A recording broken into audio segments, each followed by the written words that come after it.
Innal hamdalillah nahmaduhu wa nasta'inuhu wa nastaghfiruh wa na'udzu billahi min shururi anfusina wa sayyiati a'malina may yahdihillahu fala mudhillalah wa may yudlilhu fala hadiyalah. Asyhadu an la ilaha illallah wahdahu la syarikalah wa asyhadu anna Muhammadan abduhu wa rasuluhu alladzi la nabiyya ba'dah. Allahumma shalli ala sayyidina Muhammad wa ala ali sayyidina Muhammad kama shallaita ala sayyidina Ibrahim wa ala ali sayyidina Ibrahim wa barik ala sayyidina Muhammad wa ala ali sayyidina Muhammad kama barakta ala sayyidina Ibrahim wa ala ali sayyidina Ibrahim fil alamin innaka Hamidum Majid. Allahumma anfa'na bima 'allamtana wa 'allimna ma yanfa'una wa zidna ilma. Sahabat El-Shifa yang setia menemani kegiatan acara sajadah di pagi hari ini, marilah kita memanjatkan puji dan syukur kehadirat Allah Subhanahu wa taala.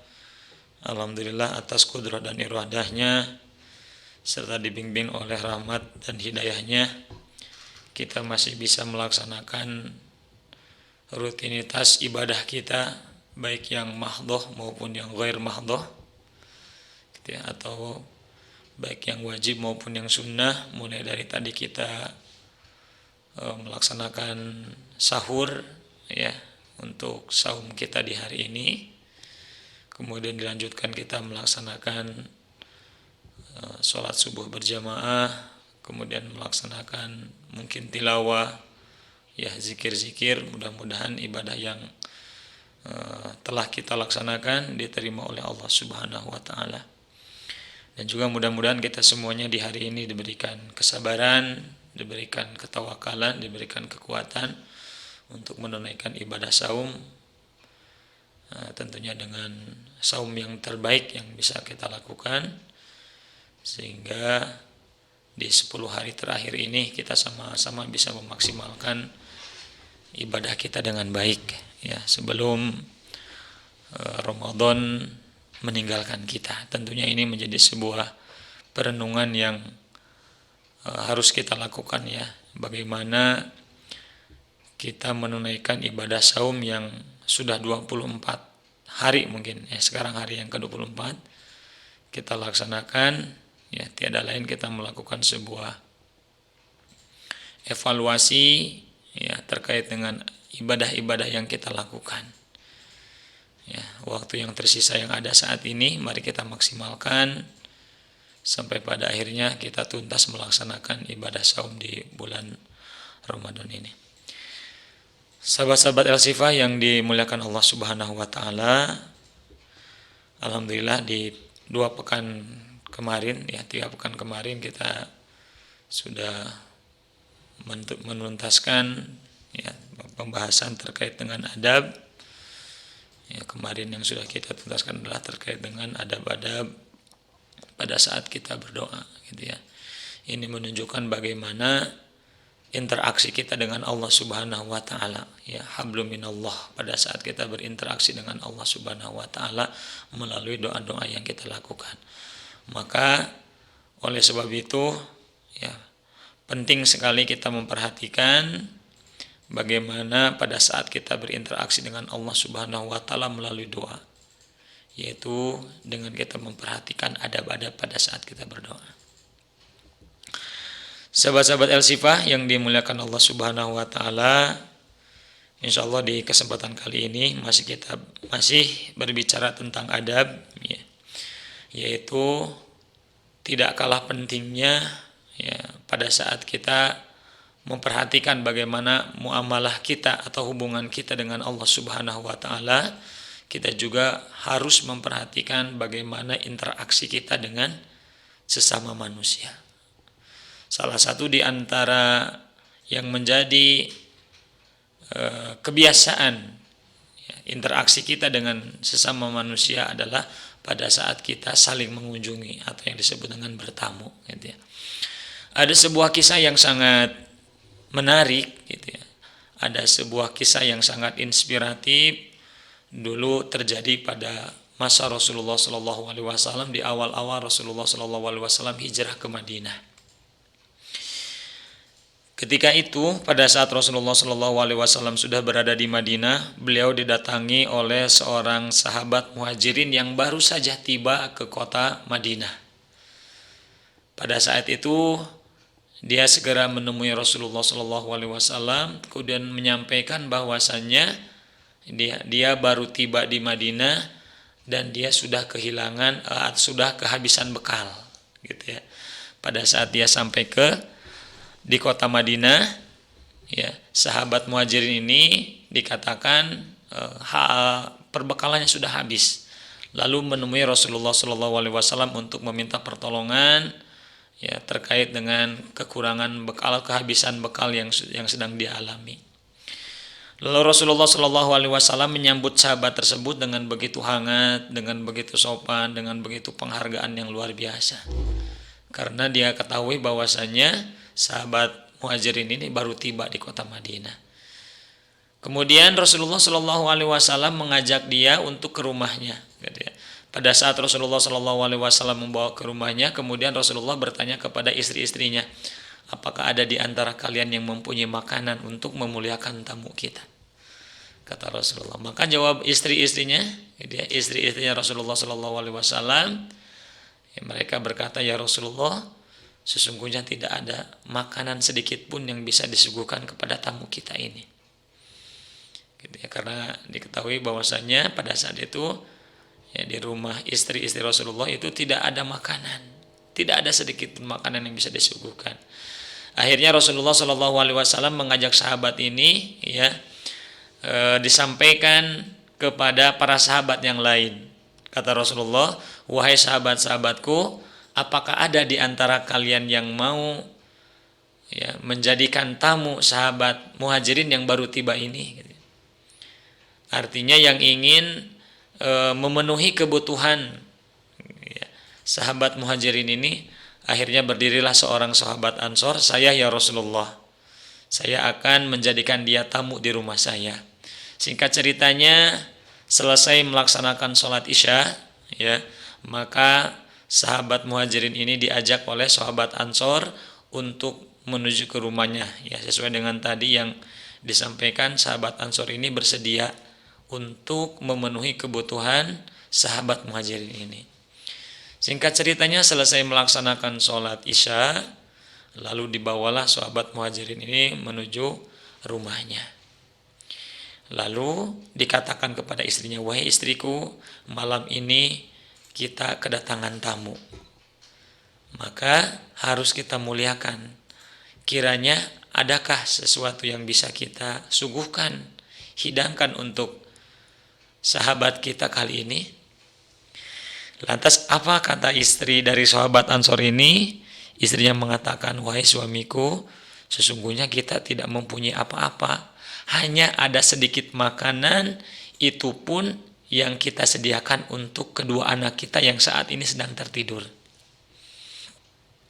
Lantas apa kata sahabat Ansor ini? Ya, wahai istriku, hidangkanlah makanan ini. Ya, kemudian setelah kamu hidangkan, ya, setelah kamu memasak hidangan tersebut, kemudian serahkan atau berikan hidangan masakan kamu kepada sahabat muhajirin ini. Lalu setelah kamu menghidangkan, maka tunggulah di dapur. Kemudian tunggu juga pada saat jika anak kita terbangun, ya, maka tidurkanlah kembali. Jangan sampai anak kita merengek pada saat mereka terbangun meminta makanan. Nah, maka singkat ceritanya, setelah istrinya memasak makanan, sebetulnya makanan ini disediakan untuk kedua anaknya yang sedang tertidur lelap. Ya, tetapi istrinya menjadikan yang seharusnya hidangan itu untuk anaknya lebih diutamakan untuk sahabat muhajirin. Lalu dihidangkanlah makanan tersebut. Ya, dengan begitu lahapnya sahabat muhajirin menyantap makanan yang dihidangkan oleh sahabat Ansor tersebut. Kemudian, ya, sahabat Ansor ini berada di dapur dengan kondisi, ya, sama-sama menyalakan lampu. Jadi artinya lampu dapurnya itu masih menyala. dengan anggapan bahwasanya sahabat Muhajirin menyangka bahwasanya tuan rumah pun ikut menyantap makanan, padahal mereka hanya termenung duduk menunggu jangan sampai anaknya terbangun. Singkat ceritanya, sahabat Muhajirin ini menyantap makanan dengan begitu lahap, menyantap makanan dengan penuh kenikmatan, sampai pada akhirnya ya laparnya dan dahaganya itu hilang. Kemudian ya tanpa banyak berbicara, pada akhirnya sahabat Muhajirin ini berpamitan, mengucapkan terima kasih atas segala penyambutannya, atas segala hidangannya, sampai pada akhirnya sahabat Muhajirin ini beristirahat di pelataran masjid bersama Ahlus Sufah, gitu ya. Ahlus Sufah itu siapa? Ahlus Sufah itu adalah sahabat-sahabat Rasulullah SAW yang hijrah ya dari Makkah ke Madinah, kemudian mereka belum mempunyai rumah, mereka tinggal di pelataran Masjid Nabawi. Mereka Ahlus Sufah, gitu ya. Maka sahabat Muhajirin ini bergabung dengan Ahlus Sufah untuk beristirahat. Nah, singkat ceritanya, di esok harinya Rasulullah SAW bertemu dengan sahabat tersebut. Kemudian menyampaikan sebuah kabar gembira yang Allah Subhanahu wa taala sampaikan kepada Rasulullah tentang bagaimana apa yang terjadi di malam tadi, interaksi antara sahabat Muhajirin dan Ansor. Kata Rasulullah SAW, wahai sahabatku, sesungguhnya apa yang telah engkau lakukan malam membuat Allah tersenyum dan Allah sangat senang dengan apa yang kamu lakukan. Sehingga hal tersebut menjadi, dalam sebagian riwayat para ulama mengatakan, menjadi salah satu asbabun nuzul turunnya surah Al-Hasyr ayat 9.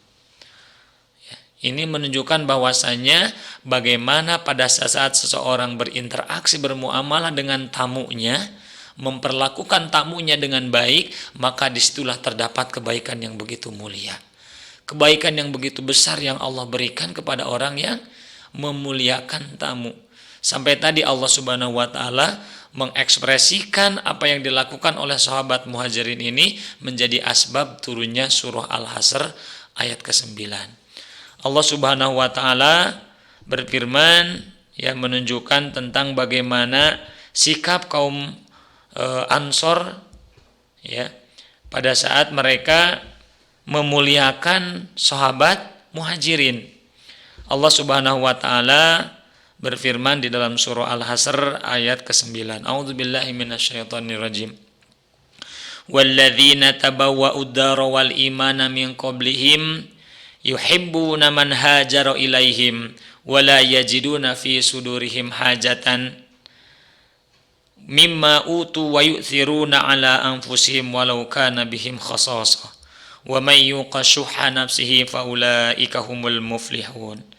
Walladzina tabawwa'ud dara wal imana min qablihim, dan orang-orang Madinah yang mereka telah beriman sebelum mereka, yuhibbuna man hajara ilaihim. Nah, orang-orang Madinah di sini adalah orang-orang Madinah yang memang sudah beriman kepada Allah dan Rasulnya bahkan sebelum Rasulullah SAW sampai atau hijrah ke Madinah. Yuhibbuna man hajara ilaihim, mereka mencintai orang-orang yang hijrah kepada mereka, artinya orang-orang yang berhijrah ke Madinah. Wala yajiduna fi sudurihim hajatan, dan mereka tidak ada sedikit pun ya kebutuhan di dalam diri mereka, mimma utu, dari apa-apa yang telah mereka keluarkan. Jadi tidak ada maksud dan tujuan ingin mendapatkan keuntungan dari apa yang telah mereka lakukan. Sesungguhnya yang mereka lakukan itu berdasarkan rasa cinta mereka kepada sahabat Muhajirin.